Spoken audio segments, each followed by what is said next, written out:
Welcome back to AM Northwest. It's an easy way to get a delicious dinner on the table with minimal effort. Here to share their new favorite chili recipe, we welcome back the authors of From Freezer to Instant Pot, the cookbook, Bruce Weinstein and Mark Scarbrough. Good to have you guys back again. Good to see you. Hey, Ellen, great to see you. And yes, this is so easy. It's kind of crazy. This whole book that we wrote is about cooking straight from the freezer into the Instant Pot with no steps in between. I love this. So show me how you do it. Okay. So we're going to make a chili, and this is really a simple chili to make. So what I'm going to do is I'm starting with a big jar of salsa, and this is going to be the base of my chili itself. Okay. So easy. Yeah. It's got so much flavor in it already. You don't need much more. And then I'm going to add a couple cups of broth. You guys have this recipe on your website. And then these are just 2 cans of drained beans. So we're adding half. And then this is a little shocking, but I'm going to put in a 1/4 cup of chili powder. And I know that sounds like a lot, but we talked about this last time. Yeah. Instant Pots eat spices. Right. Just eat them down. And so a 1/4 cup chili powder, and then some cinnamon and salt. If you've never had cinnamon and chili, you need to try that. It's such a great touch. And now, you know what? I was going to ask you. Sorry, I was going to ask you about that. But cinnamon does not seem like the a flavor you should put in chili. Well, you know, cinnamon is a big spice used all over Mexico. Oh yeah, and of course. It is so good with these flavors. it adds this kind of warming depth to it. So, okay, you ready for the magic? Yes. So I have a bag of frozen, unthawed vegetables. Okay. They're bell pepper strips. And I have a bag of meatballs. And let me just say, they're frozen. They're not thawed. You'll see when they go in the pot that they're not even thawed. And you just want to use plain meatballs. And you want meatballs that are about a 1/2 ounce to 1 ounce each. And if you want to make this vegan, you can use vegan meatballs, turkey meatballs.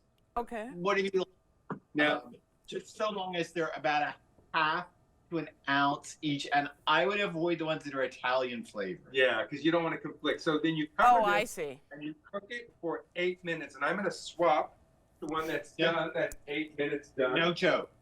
That was 8 Frozen, minutes. 8 minutes. Okay. And we open it up.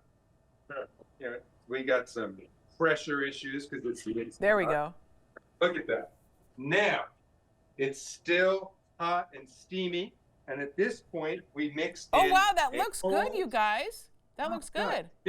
Mix in Right? a whole 6-ounce can of tomato paste, which will thicken it up. Okay. And that's it. That's all it takes.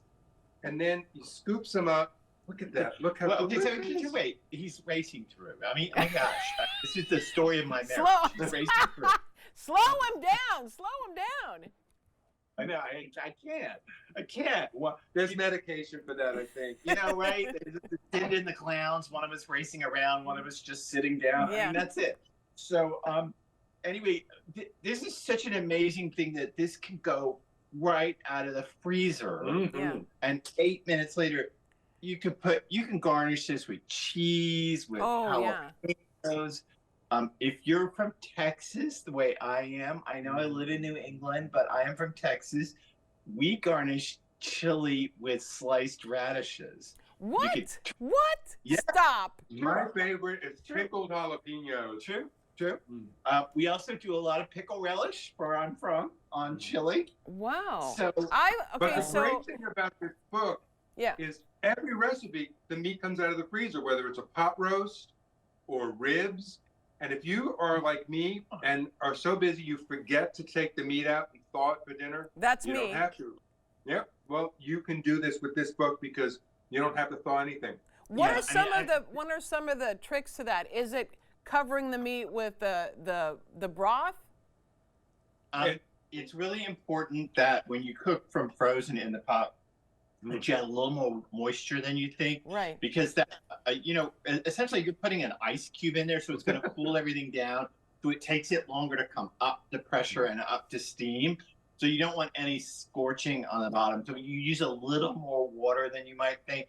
But honestly, you can put a frozen beef chuck roast in an Instant Pot and come out with pot roast about 45 minutes later. Really, without doing anything to it. Some things, like if you're making pasta sauce, you'll have the block of frozen ground beef, and then when you open it, like we did after this cook, you just chop it up and then mix in the tomato paste. And the reason the tomato paste goes in at the end, and that's typical of most Instant Pot recipes, you don't want it to be too thick, because if you put it in at the beginning, it's too thick and you get, they call that nasty burn notice on the Instant Pot, and you don't want the burn notice, so thick things go in at the end. Yeah, but it's kind of amazing, right, that you could put frozen chicken breasts in there, frozen chicken thighs, and you could cook these things just straight out of the freezer, and they don't take appreciably longer than if they were thawed, just a little longer, because again, you're putting a block of ice in there, so it takes it a little while to come up to freshness.